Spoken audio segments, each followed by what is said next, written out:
details, but all right. We're live. Good to shift from those conversations. Are we looking at a real background right now, or is this This is a real background. This is a real background. Real New York background. Yeah. What we were so we're excited to get into it. We'll give two people 2 minutes to join. What we were chatting before we went live is we've had a lot of these. This has been like a passionate topic for us because we've had a lot of these live cases in the dealing with QSBS stacking. When do you do it? When you're starting to have liquidity earlier, when's the right time to do it? And what is really at core? What's the trade-off? So excited to jump into this. While you're waiting, please let us know in the comments where you're joining us from and if there's questions that you're interested in.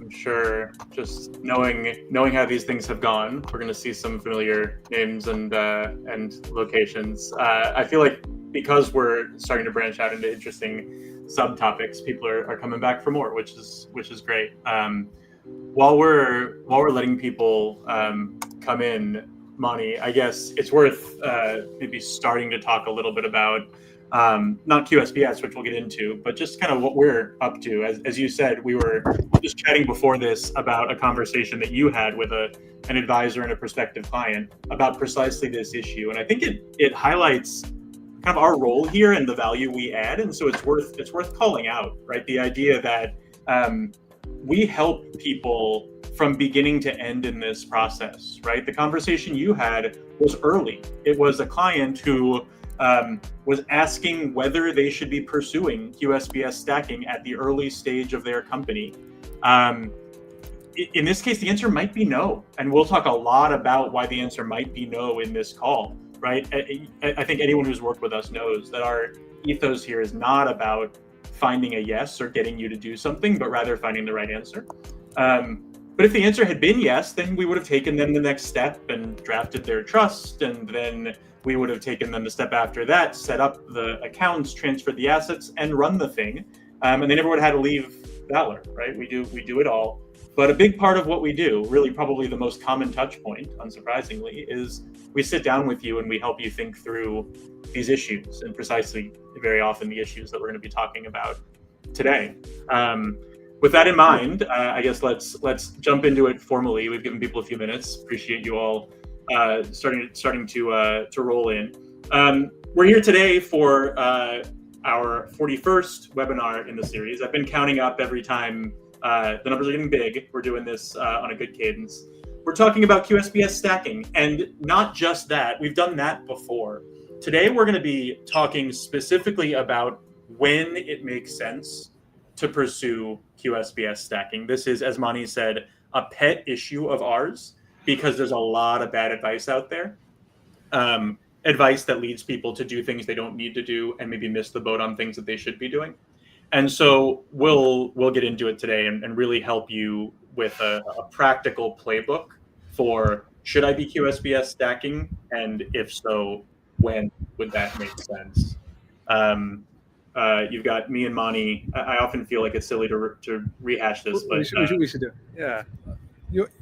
Let's you go first. Yeah. So Mani founded Valor. It started with kind of a personal problem of working for a startup. It was IPOing. Lived in California. Pluses and minuses there. I would say taxes are definitely not one of the pluses, and really kind of solving for myself of how do you mitigate taxes and what is it? Everyone hears the stories about how billionaires legally do this. Me at the time was like, oh, this must be an efficient market. If they're doing it, everyone must have access to this. Quickly realized this is a very, very opaque, not easily accessible, and really built candidly for the. I remember no less than 5 lawyers telling me, hey, we really don't deal with people with less than 8 figures. And even then that was their low end, and really realizing of how high the barriers were, who it's built for. And the part of me realizing, hey, if this is legal, why can't everyone have access to it? And really where we started Valor was the idea is, just been here since the early days, is how do we make it easy for people to understand what are these best practice solutions, which is something before you have to pay lawyers, a hefty hourly fee to understand what are the options out there, how they work. We really want to make it easy for people to understand what is the quantitative value. No one's doing taxes for fun. Like, is it worth it to understand these things, to set them up, take the trade-offs and constraints, but what is the value of these structures? What are you getting it from a quantitative as well as qualitative? And then use technology to automate these setup administrations. So you have best-in-class administration at a fraction of the cost. And probably what has fintech done for a lot of things, from what's access to investments to other things, and bring that to the tax space.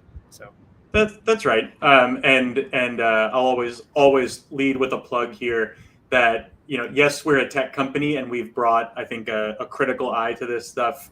We make it much easier via the tools we've built, the processes, the software. But this is fundamentally a human process. These subjects are complicated. You'll hear us talk about this today. The common stop, or where everybody should end up here, is getting on Zoom, getting on the phone with us, and chatting about this stuff. Right? All we need is 20 minutes of your time, and we'll help you think through, how to get started here. What are the things you should be thinking about? Then we can send you to the resources. You can run the numbers. We'll go deeper, but just get in touch and let's talk about the kind of gating questions around what's the right set of issues for you to be looking at, and we'll go from there. Speaking of issues today that we're talking about, QSBS stacking broadly. We'll do a beat on QSBS, the Qualified Small Business Stock Exemption in plain English. We'll talk about QSBS stacking, which is the main subject today. And then we'll go deep, as I previewed, on what we call the timing dilemma and the playbook by timing, by funding stage, since this really is a question that applies almost exclusively to startup founders and early employees. The question is going to be whether and when it makes sense to pursue QSBS stacking. And as I said and we previewed, the answer isn't always right now. Usually the answer is you should be doing this if you're QSBS eligible and if you're going to have big gains. It makes sense to do this. This is very valuable, but it's not always right now. Right, Money? Yeah, 100%. And really what we want to do is, like most things in life, I always joke is that being an adult is understanding trade-offs. There's no free lunch. And first of all, everyone here wants a free 10 or $15 million of capital gains, but there is a trade-off. And really we want to help you understand what is that trade-off. To help you, there is a playbook. It's really when do you start it and which trade-offs are you solving for, and do you prioritize? So we want to help you understand what are those trade-offs, what is kind of the financial and other implications of it, so you can figure out which path makes sense and really implement that. And then whenever it's the right time, when you answer yes to the questions that we're about to ask, and when you hit the green light, which is the metaphor that we're going to use coming up, then we'll be right by your side to help you do it, right? And to take that all off your plate, and to do so efficiently, inexpensively, but not pushing you to do it sooner than makes sense, like maybe the rest of the market will be doing. We've talked about this. We can speed through the. I was gonna say the quick thing is really at Valid, our job is to help you understand what are different tax strategies, whether it's for ordinary income, capital gains, or estate taxes. Understand the qualitative and quantitative value. Use technology and people to help you implement it. No upfront costs, and then manage the kind of administration in an optimized way. We can get you these trust doc things are automated, so it's same day. And we have plenty of those where people are looking for same day turnarounds within the week to set up their accounts, fund these things. And broadly, the whole idea is how do we make this accessible, better quality, and just make it easy for you to get these benefits. So. Right, all in one place. That's right. So what is QSBS? QSBS, the Qualified Small Business Stock Exemption. You might also hear folks refer to it as the 1202 exemption. That's section 1202 of the tax code. The idea here is that Congress, during the first kind of .com boom, wanted to incentivize people to take risks and build startups, to build small companies that could grow. And one way they decided to do that, as with lots of things, is the tax credit. And so the major benefit here, and really what makes this probably the best tax break in the code, at least in the startup space, which is where we play, is that this gives every individual shareholder, whether a person or a trust, $10 million or 15, we'll talk about this, a certain amount of money completely federally tax-free when you sell those assets. And so under the old regime, when you sold the first $10 million of shares of your startup, you would pay no, and assuming that you qualified under the rest of the rules, the main one being that it's a C Corp and that you've held the stock for 5 years or more, then you pay no federal tax on that $10 million. Now, there have been a couple of adjustments here over the years and really very recently. The main one, which will be relevant to founders who are just starting out now, is that exemption has been increased. And so whereas Monty and I are subject to a $10 million exemption since Valor began almost 5 years ago, if you founded a company or started your company after July 4th of this year, then your exemption is $15 million rather than 10. And really importantly, it's a phase in where under the old rules, you had to hold for 5 years to get any benefit here. And now it's a phase in where if you hold for 3 years, you get half the benefit. If you hold for 4 years, you get 3/4 of the benefit, and 5+ years, you get 100% of the benefit. And then the other asterisk we have down here is that this is a federal exemption. Most states, 45 states, I think, follow the same rules. If you live in California, like many of you do, Pennsylvania, and a few other places, you're going to pay state tax, but you're still getting that federal exemption, which is the major point here. So that's QSBS. You all probably had that in your back pockets. What we're here to talk about is stacking. Monty, you want to take this one? Yeah, exactly. Right. Like, so QSBS, broadly, it's the best tax break around. Idea is everyone wants to be able to sell appreciated assets and owe no taxes. Typically, the best you can do is defer them. QSBS allows you to avoid that on 10 or 15 million. Today's world, it's 10 million. What's better than avoiding taxes on more than 10 million is on 10 million is more than 10 million. And that's where QSBS stacking comes into play. Now, first key thing to call here is one is your equity needs to be worth more than 10 million for this to make sense. And this is not really something that's, if you just started the company, is going to be super applicable. The QSBS stacking is each taxpayer gets their own exemption. And taxpayer can be an individual. Jeff and I are different individuals, or it could be particular types of trusts, non-grantor trusts, that are treated as their own taxpayer from the IRS that get their own exemption. So really, QSBS stacking is this idea of, let's say you have $30 million, you could take $10 million exemption yourself, and you could take the other 20 million before a sale, before you agree to a sale, and put into two non-grantor trusts or two different types of non-grantor trusts, and each of those get a $10 million sale. So you're able to avoid taxes on the full 30 million. And really, the broad idea is, if you have more than your personal exemption of the 10 million, you're able to completely avoid capital gains on a higher threshold. And so that's kind of this example of, if you have a $100 million exit, you could take $10 million exemption yourself, and also put into 3 non-grantor trusts and 4 charitable remainder trusts, and the family could claim $80 million of exemptions between 7 trusts and their own $10 million exemption. And that's the ultimate, I think, the kind of the thrust of this, in addition to just the concept of stacking, is the idea that this is, if not completely unlimited, the limit here is much higher than I think most people conceive of at the outset. This isn't, hey, I'm just doubling my exemption by setting up a trust. This is, you can set up a trust for each kid. You can potentially set up multiple trusts for each kid. We can talk about that nuance a little bit.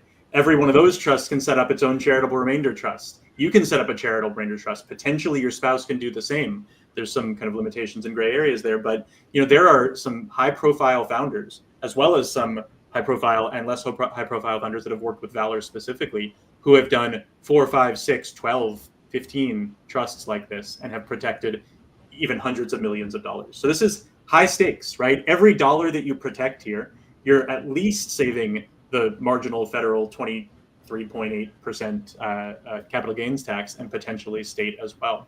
So we're talking about potentially tens of millions of dollars of tax savings. Yeah. And just to give an idea of how, I don't know if widespread is the right word, but there's a New York Times article where the founder of Roblox talks about how he was able to essentially take $100 million tax-free with QSBS stacking. And that's what's publicly available.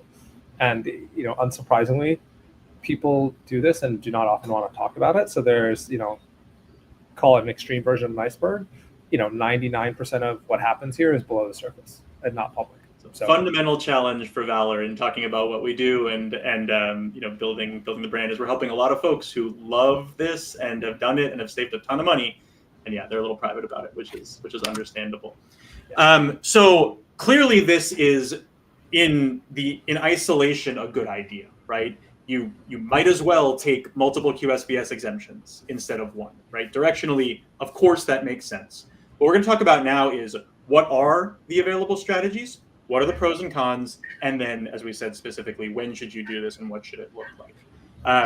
So there are a number of ways you could do this. As Mani said, the concept is that every individual shareholder who owns shares that were originally issued by the company, which means when I got my shares of Valor, they came from the company, my shares are eligible. And then if I give those same originally issued shares to someone else, again, whether an individual or a trust, those shares retain my eligibility.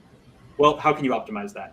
The first thing you can do is you can just give your shares away as an outright gift, right? I could take some shares and give them to my friend or give them to my kids or give them to my parents. And that would be fine. The benefit there is that it is very simple. And we'll talk about the estate tax side of things, but it does have estate tax benefits. It allows you to freeze the value of those shares for estate tax purposes. And if they then grow hugely in value, you've avoided a ton of estate tax. That being said, you can do better, right? When you do outright gifts, you're handing over the shares. You no longer have any control over them, right? So if I gave my shares to a friend or to my parents or my cousin, they would now own the shares. They would get to decide what to do with them, when to sell them, theoretically how to vote them, which for founders can be a big deal. And so, Mani, I know we don't really talk about outright gifts that much, but it's not something that most people really consider, right? No, it's not. There's a lot of reasons. I mean, one, basic asset protection, and then there's other there's estate taxes and there's generation skipping taxes. And for a lot of reasons, when you're talking about these large amounts, estate taxes are when you give to your kids effectively. Generation skipping taxes are when you give to grandkids and future generations. If you have kind of, let's call it QSBS stacking as generational wealth, you are worried about a longer time horizon and both of these different sets of taxes. And you can't benefit from avoiding generation skipping taxes with an outright gift. So you'd rather use what's called a dynasty trust, which these other trusts are. And let's talk about them. So outright gifts, it's fine. You can do better. It's the same concept that Mani just described, taking the assets, the shares, giving them to someone else, but in the wrapper of a protective trust. So what are those types of trusts? The first and simplest is called just a simple non-grantor trust. The way I think about this is that it is a lot like kind of the pop conception of a trust fund. It's a vehicle that you're giving assets to, typically for your kids. You retain some control over when the kids get the money, like you think of in a trust fund. You are giving up the assets. You're putting them in this trust and you no longer have access to them. Your kids do, but you can retain control. You can say they don't get the money until they're 18. You can say that they get special dispensation for paying for school. There's some control there. It's just a classic trust for the kids, and each one of those trusts gets its own exemption.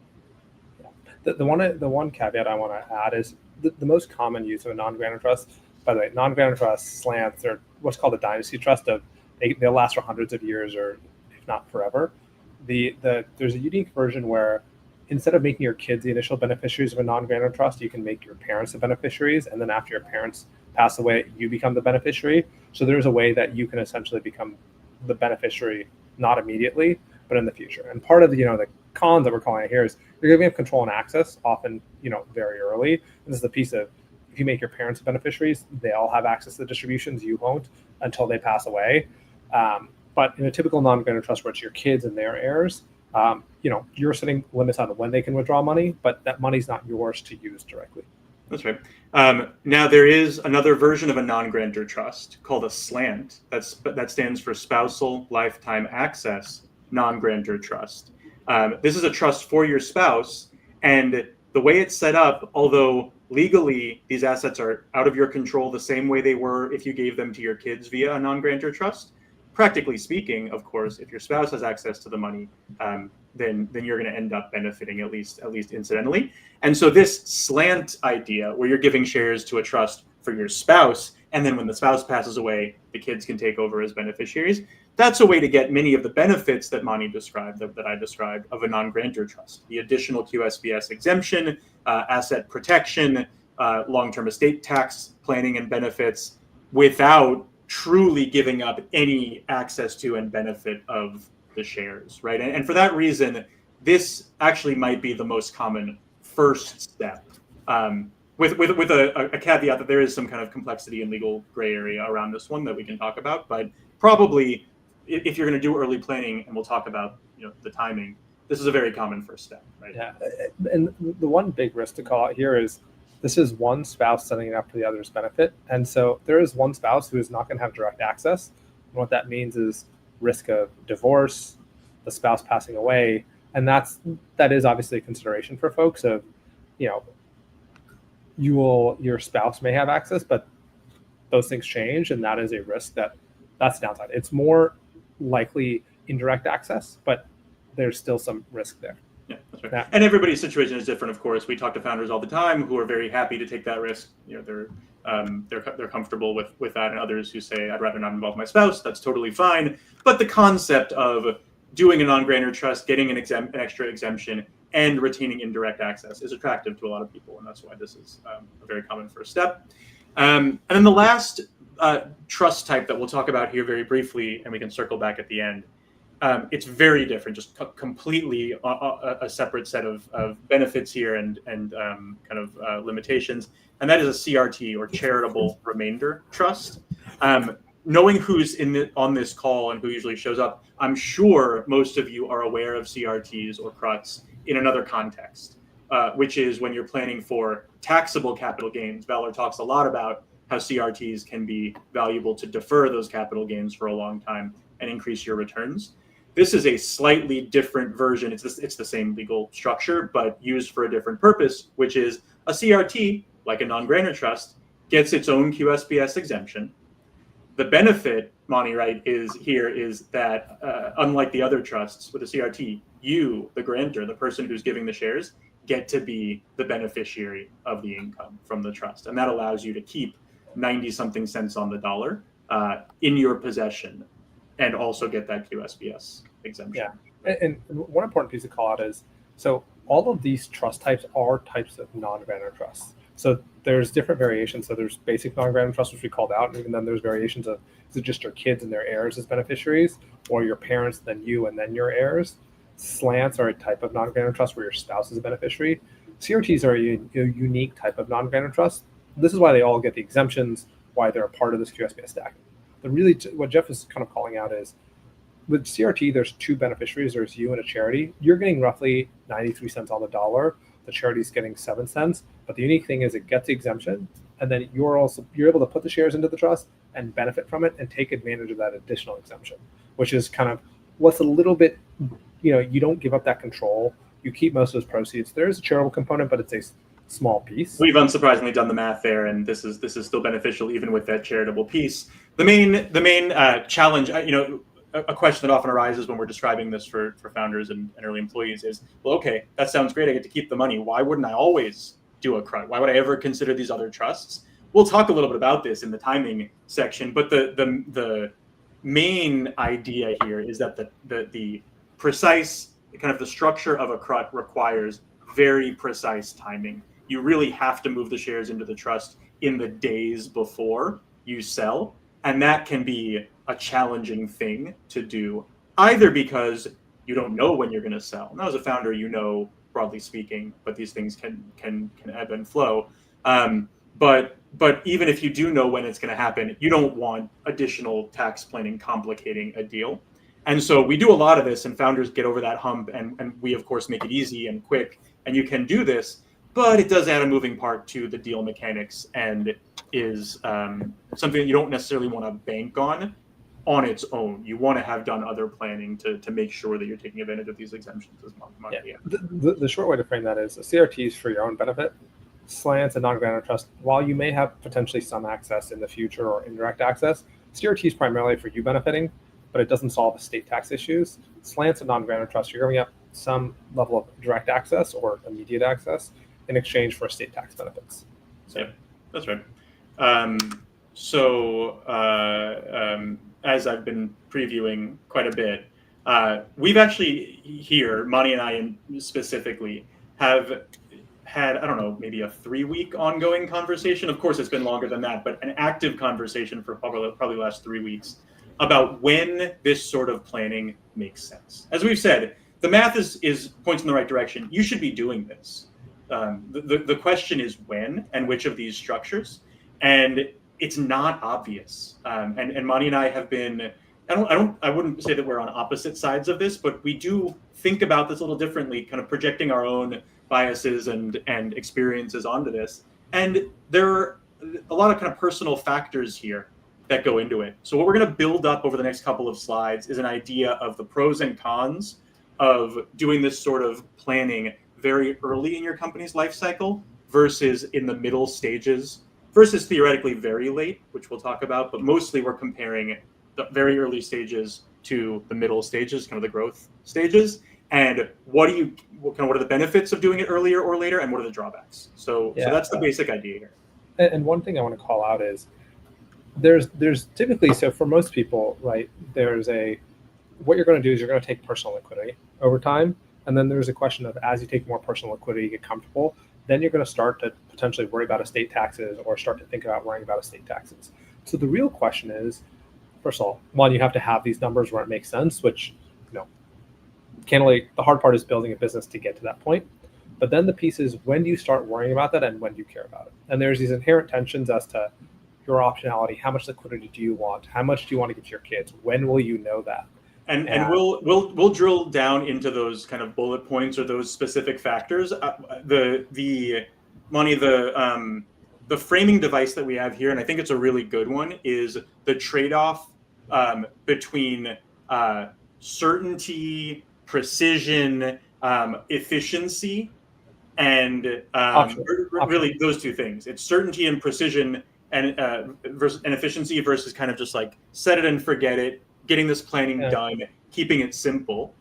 The example we have here, which I think frames that well, is, well, what if you give your shares, which are, let's say they're worth $10 million during your pre-seed round, and let's say you're giving away 20% of your shares, and you want to give away 20% of your shares. Well, if you do that at the pre-seed stage, you're using up, let's call it around $2 million of your estate tax exemption.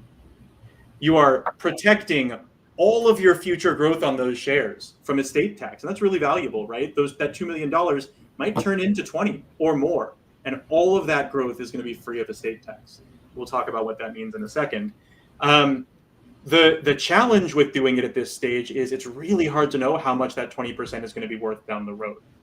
And that has a couple of negative outcomes. And this is exactly what we've been talking about for weeks and what you were talking about with a client right before this, Monty, which is it's hard to know how much those shares are going to be worth. And that could lead to, one, giving too much or potentially too little, but especially too much to your kids, as an example. Hey, I've got 2 kids. I'm speaking from personal experience here. I've got 2 kids. I don't want to overdo it. I don't want to give them too much. I don't want to kind of make them complacent. I have an idea of what I want them to end up with.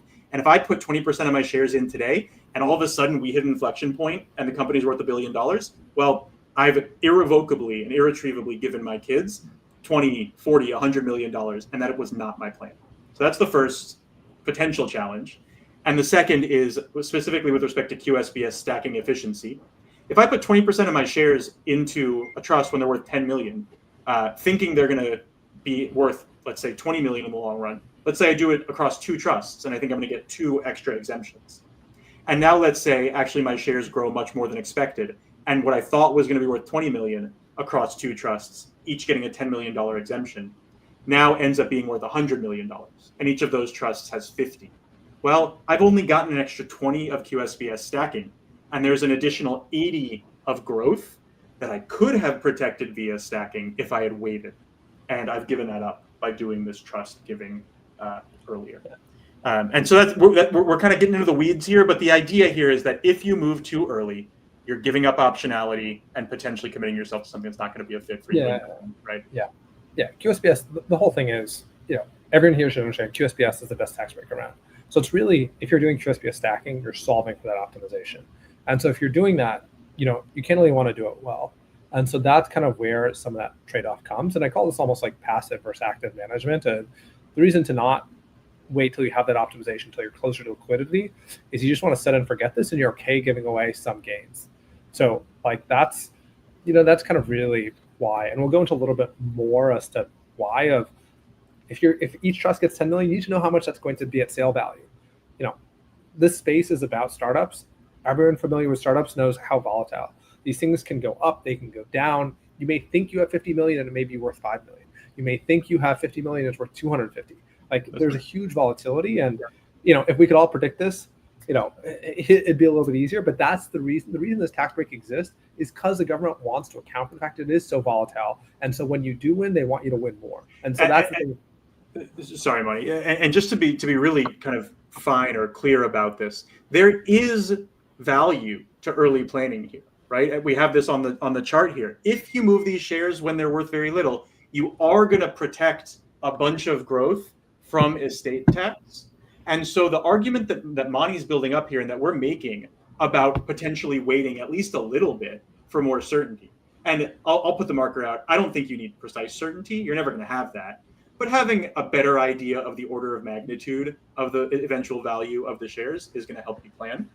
But this all kind of will depend on the idea that the value of protecting that growth from estate tax is actually not that valuable. And the idea here is that it's not that valuable because there are other ways to get that same benefit down the road. This is a really important point. When people argue to you, and I was making this argument a few weeks ago before Monty brought me around. When someone makes the argument to you that you really need to get started on this stuff today at founding or at your pre-seed, the main argument, really the only argument, is that your assets are going to be worth a lot more down the road, and you want to get them in the trust now when you're using up less of your estate tax exemption and more of that growth will be estate tax free. Now, Monty, you've convinced me that benefit, while real, is smaller than we thought and not a good reason on its own to do this. Yeah. And that's what this is. Yeah. And this is where it's like, in the words of Gary Cohen, and there's many similar quotes to this, only morons pay the estate tax. There's plenty of quotes, whether it's taxpayer advocation things. The estate tax, the generation skipping tax are the easiest taxes to avoid. This is really, it's kind of optional. Unless someone has a heart attack, dies very rapidly, or has a health issue, it is fairly easy with a decade or 15 years. On a 15 years, you could pass on $1 billion estate without estate tax issues. So if someone is telling you on early days of a startup when you don't have liquidity in sight, there's probably a principal agent problem of they're probably selling a service that they're trying to capture revenue today versus 5 years from now. And so that's kind of the piece. And you're wondering, why is it so easy to avoid this? So broadly, there's 3 categories here. One is there's gifting discounts. Anytime you gift an illiquid asset, there is typically at least a third of a discount. So if it's worth $20 million, you can probably, if you gift it, it's probably only using a $14 million exemption.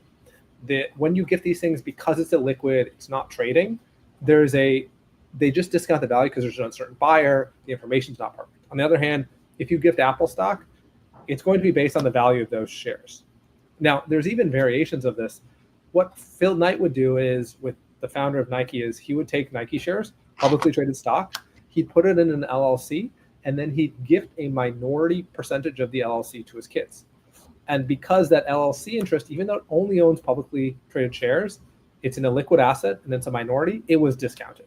So think about, if you can do that with Nike shares, your startup, trust me, is going to get a significant discount that makes it if you have a $30 million exemption and you're married, you can gift 45, 50 million without, and being close to your exemption. The second piece to call out is, by the way, let's say your equity is worth that much, you're going to want to spend some of that during your life.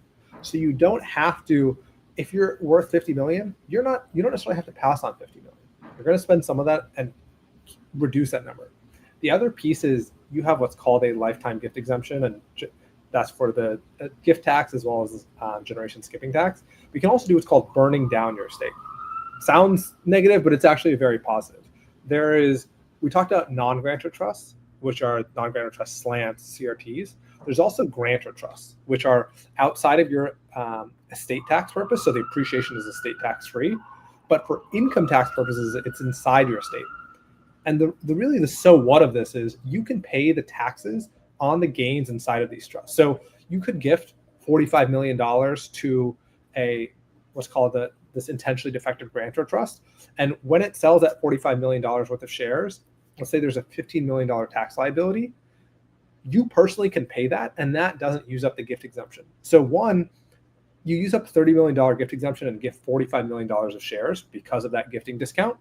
And then you pay the $15 million of taxes on that capital gain sale, which is really effectively gifting $60 million.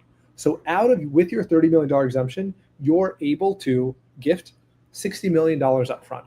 And then critically, with these grantor trusts, you keep on paying the taxes on the income. So that $45 million in the trust, one, it's going to keep on growing. And every year it's going to generate a new tax liability. And when you pay the taxes on that, you are burning down your estate and lowering it. And as that trust gets bigger and bigger, because it's compounding tax-free, your tax liability is going to get larger. And so you can significantly burn down your estate with this. That's the second big bucket. The third is there's tax exempt gifting. You have what's called a lifetime gift exemption, and then you have annual exclusion, which is per beneficiary. You can gift $19,000 this year. It's tied to inflation. So you and your spouse now can give $38,000 per kid. But then there's other structures called grats, clats, where you can essentially gift larger amounts to your to family members or trusts. And essentially, it's as long as these assets grow above a fairly marginal hurdle rate of essentially treasuries, you're able to pass on assets without using your gift exemption. The broad idea is, one, you can gift more than you think because of discounts. You can actually, again, gift more than you think because you can pay the taxes for these trusts essentially till you pass away. And then there's these essentially exemptions where you can gift beyond your exemption. And so this is where it's like, if you're worried about the estate tax, you probably shouldn't be unless you have health issues or you're on the older spectrum. When I say older, I'm saying north of 70. Yeah, we're short on time here. I'm going to speed through this slide, which really just makes the same point, just to give you the idea of how this different kind of timing matters. We're assuming, as we said earlier, that the valuation of your shares at pre-seed is 10 million, that it grows to 100 million by Series B. The company's valuation is 10 million at pre-seed, 100 million at Series B, final valuation of 250, and that you're giving 20% of your holdings. And so if you do this planning early, you're giving away $2 million of gift value. Your final value of the trust is 50 million, assuming no dilution and discounts and things like that. You've protected 48 million from estate tax, but as we said, you've missed out on 40 million of QSBS stacking. If you had waited, you could have done multiple trusts.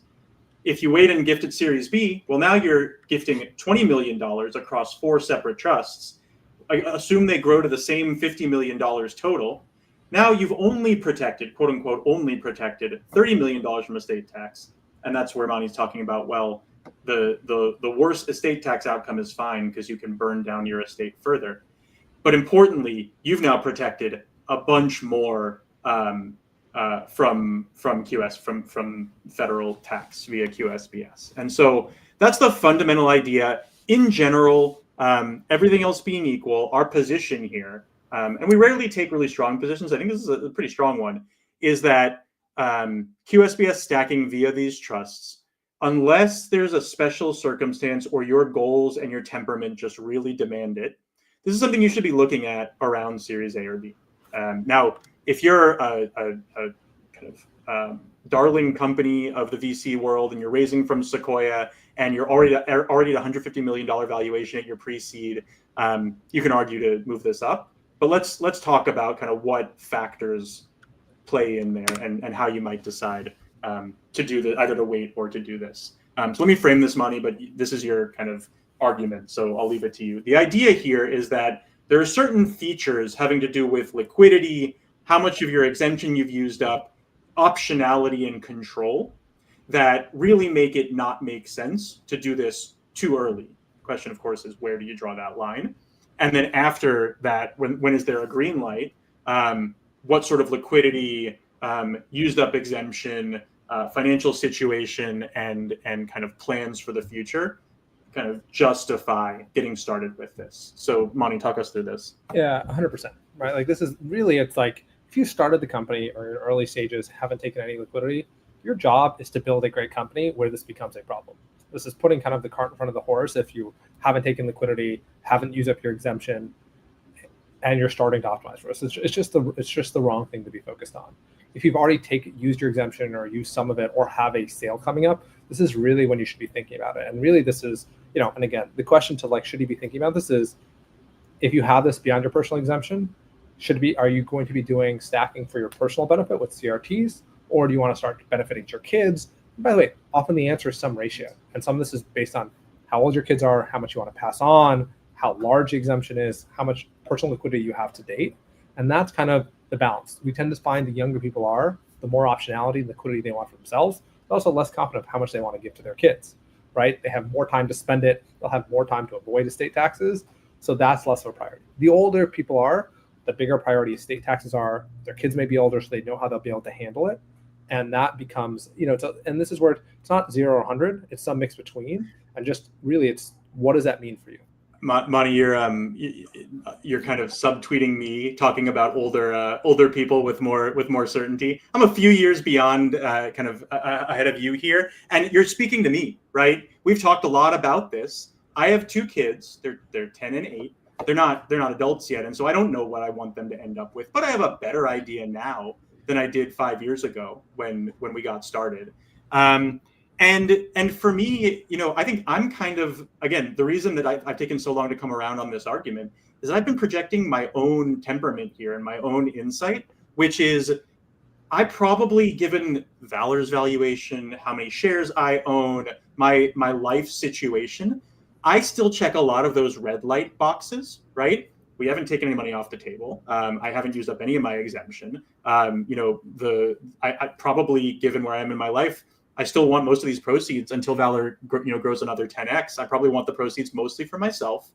I'd like to have control over this stuff. With that being said, my kids are starting to be of age. I have a better sense of what I want. And critically, I'm okay if I maybe non-optimally give away a little more of my personal liquidity to my kids, right? It may mean, depending on how Valor does over the next few years, that I've not optimized, that I've given more to my kids than I should have, and I end up with less liquidity to go buy my vacation house. And I've decided personally that that's a trade-off that I'm willing to make, but it is a very personal question. And I think the point of this slide and of our argument here in general is that the thumb on the scale or the bias should be take a breath, don't rush into this. And then you have to kind of proactively justify doing it. And that's where I am. You might tell me under these objective metrics, it's not time, but personally, given my situation and what I know about myself, it's time for me. And what we're fighting here, I think this is a really important insight that kind of motivates the argument here. What we're fighting is what I think is a real prevalence in the industry to tell founders, that people are telling founders, VCs are telling founders, lawyers are telling founders, founders' friends are telling each other, you got to do this the day you incorporate your company. Or even you got to do this at pre-seed before your shares are worth too much. And that might be right for some people. We've helped some individuals do these trusts early because they decided under this rubric that it made sense for them. But it should not be the default, and you shouldn't feel at all like you absolutely have to. Yeah, but I'd say it's definitely not the default to do this, and there's a small minority of people who do that. And sort of say there's probably some sort of principal agent problem there to be aware of. But the broad idea is the younger you are, you have more optionality, and you're trading off optionality, whether to spend, to use those, how much you want to hand off, and there's less of a trade-off there. Yep. That's kind of the key piece, and this is where it's we can kind of move from here. And I'll give you kind of examples, 2 conversations I've had today of people who have either north of $50 million kind of on the equity side from their company. And, one scenario, they have 2 young kids, and their piece is, this goes to they could do QSBS stacking. They're just not sure how much they want to give their kids. And they're very concerned, candidly, about their kids. If this thing 10x's or 100x's, their kids knowing that they have this much coming and the impact that can have on them. And so for them, they're also young, and so they don't know how they'll use the money. Their lifestyle changes, different things. So they're keeping that today, and their plan is to use CRTs in the future. Another scenario where founder with more than 9 figures, one of the hotter companies around right now, they don't have kids, but they're already using slants. And this is just where at the numbers they plan to have kids. They don't have them, but at this number, they're comfortable giving away, they're starting with 5 or 10%, to put outside of their state. And again, this is where it's a spectrum. Really, it's just understanding the trade-offs. Do you prioritize, hey, I want liquidity, or I'm not sure what I would give my kids, or really optimizing QSBS? As long as you know what you're solving for, makes it easier to pick the when. It's using the same structures, it's just different ordering and timing. That is right. We are at time. We're going to keep going. People tend to stick around. I hope this is useful. Stick around. By the way, chime in with questions. I know this has been somewhat technical, more of an argument or a substantive debate than we've had in the past. But chime in with questions over the next few minutes. We'll stick around for a few more. The last point here, I always feel like these case studies are a bit of an afterthought because, unsurprisingly, the point is the numbers go up and to the right. Right? We wouldn't be offering these strategies. Compounding is somewhat predictable. It's going to go up and to the right. The part that's unpredictable, no matter how aware you are, is how big the differences be over time. That's right. And so you're right. And so what we really want to do is hit you in the face here with the size of the numbers. The idea that, you want to wait until the time is right, but once you get started, you should be doing this because the benefits are quite large. As you can see here, just on this case study, the assumption being a founder from New York City paying very high state taxes. She's giving her shares to 3 non-grantor trusts and a CRUT, so getting 4 additional exemptions, selling the shares for 50, so the whole thing is protected, and then reinvesting the proceeds at 8% annual, which is probably reasonably conservative actually. And what you can see here is that with stacking, she's saving $14 million on taxes on day one. Right, $14 million in taxes is the capital gains that you'd otherwise pay on that extra 40 million of gains, and that's a big difference. But it is dwarfed, unsurprisingly, due to the power of compounding, which we talk about a lot here. Over 25 years, that $14 million difference, 36 versus 50, turns into a $61 million difference. So this is a good exit for this founder, but for the folks in this room, the advisors, the founders, you're expecting, right? You have to be. You're aiming for an exit of that size. That's a reasonable startup exit, and the benefit of QSBS stacking, it grows that exit by 30% over the long run. It's a massive amount of money. Yeah. By the way, there's going to be people who say, hey, like this is the definition of a 0.1% problem, and like anyone says, you're 100% right. Like this is a 0.1% problem. And you could argue, what is the difference in money? The reality is, like, anyone who's built this, they know the amount of hard work and effort that puts into this. Typically what you see is you don't want to give it away. And this is where it's like what you can do to, again, legally maximize what you keep and you pass on to your kids, grandkids. That means a lot. And so this is really the pieces. One is, how do you get the most out of all the hard work, the sweat equity that you put in? And what is also the right way? And what that means is also is like, how much do you want to give them? How do you want to spend it? And really what this is I want to give you the framework and the trade-offs to figure out, get the most out of what you've already put in and done the hard work. This isn't a substitute for that, but it is fundamentally, it's leverage. That's right. And what I want to leave us with here, in addition to this last slide, which is all the usual details, is 2 things. One, although we've made the argument here that it can be too early to actually take action here, it's never too early to start thinking about this and to have these conversations. So as we've said now multiple times, do not hesitate to put a call on our schedule and chat with us about it. We've thought about this a lot, and we're very happy to help you brainstorm the right move, which, as we said, depending on who you are and what your company is doing, it may be the right time, right? Maybe you're at Series A and you just raised, as I said, a $40 million round from Kleiner Perkins or Sequoia. I'm thinking of specific founders that we've worked with. And it might be time, right? You've got kids, you've already got personal liquidity, you've got family money. At the same time, it might not be the right time, but having a conversation with me, with Mani, with our colleagues can never hurt. So do that. And then the second thing is just to be very precise. You don't want to be too late on this either. And so you're in the Series A or B range, your equity is starting to grow, you're in the kind of low to mid 8 figures. Now it's time to start thinking about this. And as we've said, Valor makes the actual process very easy and inexpensive. And so don't hesitate at that point to get in touch and start thinking concretely about this, and we'll help you figure out, what's the exact right time and which of these vehicles you should be using.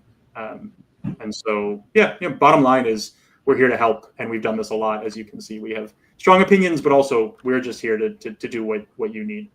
So get in touch. Mani, any parting words before we? No, that's it. Appreciate everyone's time, and please get in touch with us or let us know if you have any questions or feedback. or Yeah. other topics that you want us to dive into in the future. And you we're going will, to if you registered here, you'll get a recording of this thing. And of course, it's always on our YouTube channel as well. And we'll see you in 2 weeks for another maybe 1% issue. We're talking about estate planning and private placement life insurance, which used to be for the 0.1%, maybe even the 0.01%. We're making it more accessible, and it's worth thinking about if you're going to be in that kind of estate tax range down the road. So we'll be here again October 1st. Meantime, get in touch. Thanks for spending time with us, and we'll talk to you all soon. Thanks, everyone.